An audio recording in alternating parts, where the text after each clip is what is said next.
Hey guys, Pitmaster. I'm here with Vato and we're going to talk about the UFC this weekend. This is Sensei UFC. We're going to take the UFC, put it in our martial arts master brains, and then we're going to put it out there for you guys so you're going to learn specific techniques and strategies that are taken away from this UFC. So basically this UFC is like an educational TV. It's like an instructional video that you can take video clips from and techniques, and you can walk away and be a better martial artist. So when you watch the UFC, don't just watch it for the entertainment value, watch it for the educational value too. Pay attention. Okay, here we go. First fight, Perry against Griffin. All right. This fight was an easy one to dissect. Not easy to, I'm not there in the cage, so I'm not judging any of the fighters. I'm just from the outside viewing it, trying to make sense of it later. But when you're in there, everything's different. So I'm not putting down any of the fighters or being an armchair quarterback. I'm just trying to take those lessons and move them forward for those people in their next fight and for you guys. Okay, so let's talk about Perry against Griffin. This was the basic slugger against boxer. Sometimes the slugger wins, sometimes the boxer wins. Okay, this time the boxer won. What happened was Griffin was throwing a lot of punches and moving laterally. Okay? And all Perry was doing was stepping forward really slowly while he was throwing all these punches. And he would throw one punch at a time. When you're trying to stalk someone that slowly, you can't just throw one punch at a time. You gotta put your punches together. You have to move laterally too. So he was just kind of moving and getting hit every time, okay? And then he'd throw a punch and Griffin was long gone, right? And then he was countering him.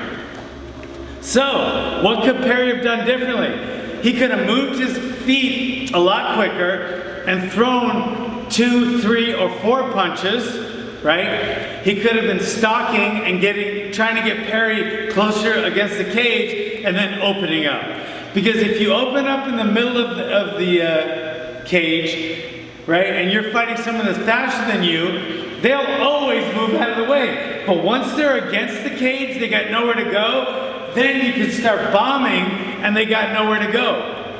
But you have to get them there first, and you can't get them there by just stalking so slowly. You have to move your feet and get them against the cage, and then you let your punches go. The faster puncher doesn't always win, because timing beats speed every time. So like an old boxer like Roberto Duran, he wasn't really that fast, he just had great timing.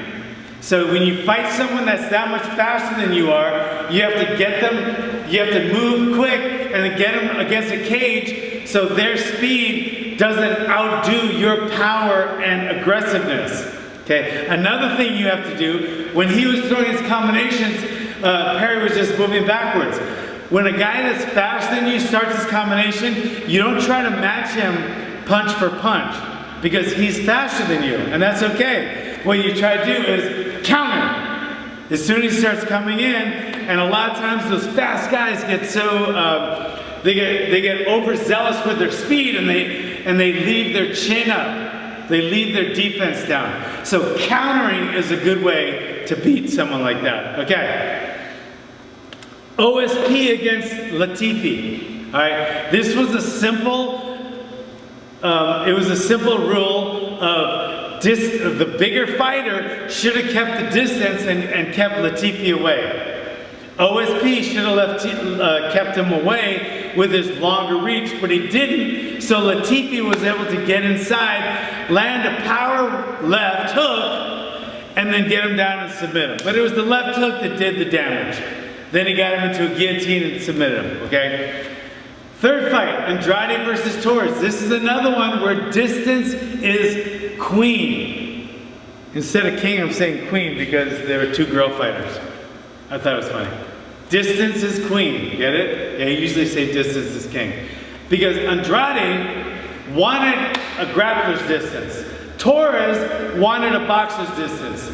But instead of just kind of plodding forward like Perry did, Andrade used a lot of head movement, something that Perry didn't. And she used a lot of foot movement. So after the first round, which Torres had beautiful movement from the outside, and she just kept hitting Andrade, by the second round, Andrade started moving her head more and getting inside, and then she got to the takedowns and eventually got the win. Because of those takedowns, because of the distance, because of her lateral movement and her head movement.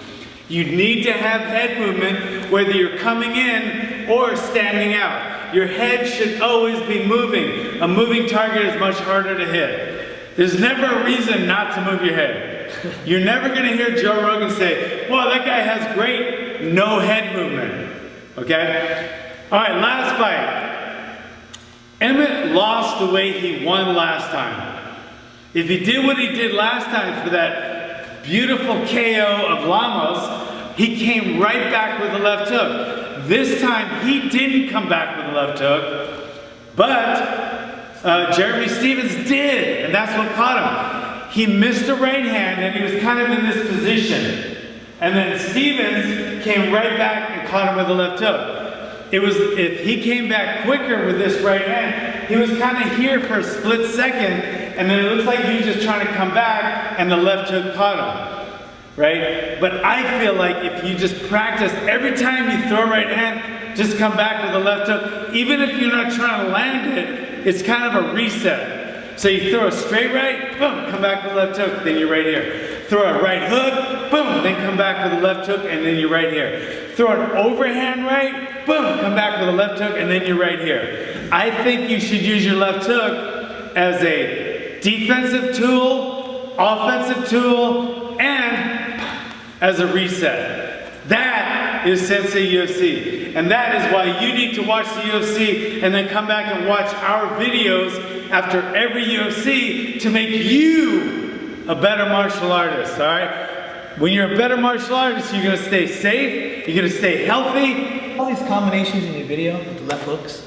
Yeah, I talk about left. I have a whole video on left hook. It is my favorite punch, the strike. It's my favorite strike in all of martial arts. And I have a video that'll make you have a UFC champion level left hook. Okay, and the link for this video course will be below. All the answers. All the answers. The left hook. I've left hook for days. Thanks for coming, guys.